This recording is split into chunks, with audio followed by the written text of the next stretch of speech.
and he's married to Lisa Ling, and Bill Clinton rescued Lisa Ling's sister from North Korea. He insists he was not talking about the Clintons, he was talking about members of the Senate. That's not good enough? No. I read the context. First of all, he's a terrific guy. And everybody makes mistakes, okay? And first of all, I don't believe Senator Sanders heard it or he would have corrected it in the moment. Quote, acting like union boss thugs. Cruz also joked that he felt lucky to wake up without a horse's head in his bed. That is a Godfather reference to those of you playing at home. Jason Carroll is in Patchogue, New York, and Donald Trump is there holding a fundraiser. Jason, Trump has hotels and properties all over New York City. Why did he pick Patchogue of all places for this fundraiser? Stop correcting my New Yorkies. Patchogue of all places for this fundraiser. Well, as you know, Patchogue on Long Island is a stronghold here in terms of Republican land, but apparently also Donald Trump very excited to be here. But here's another question for you, Jake. Why attend a fundraiser literally that's just a few blocks away from where an undocumented immigrant was killed in a hate crime several years ago? Some of Trump's critics are saying this is just another misstep by his campaign. Tonight, the Trump campaign is boldly assuring his backers in Congress that Trump can not only win the nomination, but he will secure the delegates needed before the GOP convention. Our path to 1237, I think, is pretty clear. We'll start next Tuesday in New York with a huge victory, and go to April 26th with a huge victory, and then march on from there. But Trump is still not ready to put his recent Colorado loss behind it. It's a rigged system, folks. The Republican system is a rigged system. Telling supporters in Pittsburgh, party leaders are trying to decide the election and stop the will of the people. What it does is allows the bosses to pick whoever they want. Trump's Republican opponent, Senator Ted Cruz, rejected that notion as ludicrous. There's only one way that you earn the Republican nomination. That is, you earn the votes of a majority of the delegates elected by the people. Cruz accused the Trump campaign of intimidation and threats of violence. Look, violence doesn't belong in democracy, and the Trump campaign encourages it over and over again. They're acting like union boss thugs. As Trump fights for delegates, he says he give the voter real credit, not just partial credit. RNC Chairman Reince Priebus told CNN the rules have been set and no one is Perception is reality.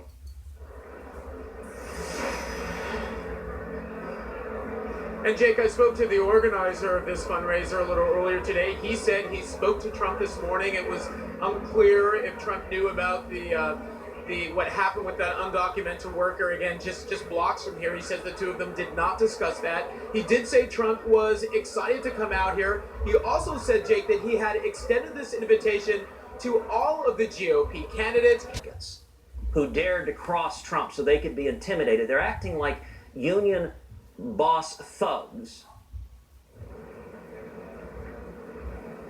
Is that a little much there, or do you kind of agree with it? I'm going with you. Okay. I don't think that's overstating. I think that the Trump campaign, from Donald down, has acted at times like goons. I've been on the receiving end of some of that, but taking myself out, I think any objective look at some of their behavior, you would have to classify as intimidating, threatening, hostile. Yeah, I think it's fair. Roger Stone is an ally of Donald Trump, but he's not a member of the campaign, Amanda. Certainly, Senator Cruz has allies that have said some questionable things. Yeah, but Donald Trump hasn't disavowed what Roger Stone has done. But okay, let's look at what his new convention manager, Paul Manafort, was saying in his debut as a new Trump staffer. He went out and promptly accused the Cruz campaign of engaging in Gestapo-like tactics. I mean, this has one Republican to accuse another Republican of doing something as loathsome as what was conducted to the Jews. It just really blows my mind. But this is what they do every single day. And the thing that bothers me the most about the Trump campaign is the way they consistently accuse people who disagree with them, threaten their power of false crimes, like they did in the aftermath of Cruz winning the Wisconsin primaries. He went out and said, you're coordinating illegally, you won by fraud, and all these states, lying Ted. I mean, the stuff that he gets away with is incredible. And this is why he's not going to become the Republican nominee. He's so close, and yet there's conservatives like me that just cannot go along with him because he engages in such despicable behavior. Just for the record, we did invite somebody from the Trump campaign to come on the show, and that person pulled out at the last moment. Maggie, I want to ask you about today the significance of the prosecutor in Florida announcing that they are not going to pursue charges against Corey Lewandowski, the Trump campaign manager, for the incident. The minimum wage 8 times in this state, 6 of the 8 times the economy actually increased. The question is how you do it. How quickly are you calibrating it? Are you monitoring it? Our system in New York does. We have different periods of time in different parts of the state. And then we have the ability to slow it down if we think it's actually slowing the economy.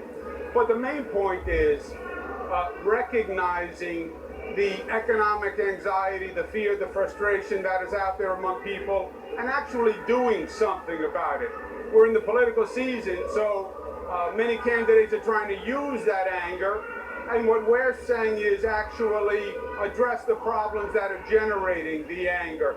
And there is no doubt that the middle class is going backwards, the working families are going backwards. They feel nobody has their back, nobody's speaking for them. And the way to start that progress forward is raise the minimum wage to a decent level so people can live. So Governor, New York certainly matters this year in a way we haven't seen in a long, long time. Why do you think Hillary Clinton is still fighting for the nomination this late in the game? Are you surprised that Senator Sanders has posed the kind of challenge that he is?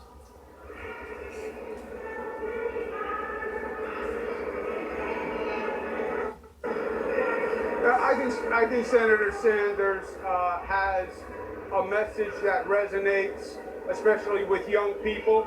But I'm not surprised that we're in a primary. I mean, this is the Democratic Party, right? This is a diverse party. This is a broad spectrum. We don't hand anyone anything in the Democratic Party. And this is a very heated political environment. You see it on the left, you see it on the right. You have some of the strongest political opinions that I've seen in all the time I've been watching. So, no, it doesn't surprise me at all. I actually think that this primary process has been good for Senator Clinton. I think it's going to make her a stronger candidate in the general election. The New York primary, I believe she's going to win. We know her in New York. She was a senator in New York. And the more you know her, the more you like her. So we know that she's delivered for middle-class working families, that she knows how to make government work. It's not as simple as just wishing good things. You have to know how to make it happen. And she does. So she has a big advantage in the state just because we know her. But no, I'm not surprised that there's a hero. I want to bring in CNN correspondent Sarah Gannon, who's in Patchogue, New York, where this is all taking place. Sarah, my understanding is that it's a coincidence that Mr. Trump is speaking near the location of this tragic murder, right? The Long Island Republican Committee. It was a coincidence how close the Republican fundraiser for Donald Trump here tonight is to this location. You know, there's been protests across the country, people upset with some of Donald Trump's anti-immigration rhetoric, but what's happening here in Patchogue today, Jake, is a little bit more personal. And the reason why is because where this fundraiser is being held is just steps from this house right here, where a man, a Hispanic Ecuadorian immigrant, died 8 years ago because he was attacked by a gang of teenagers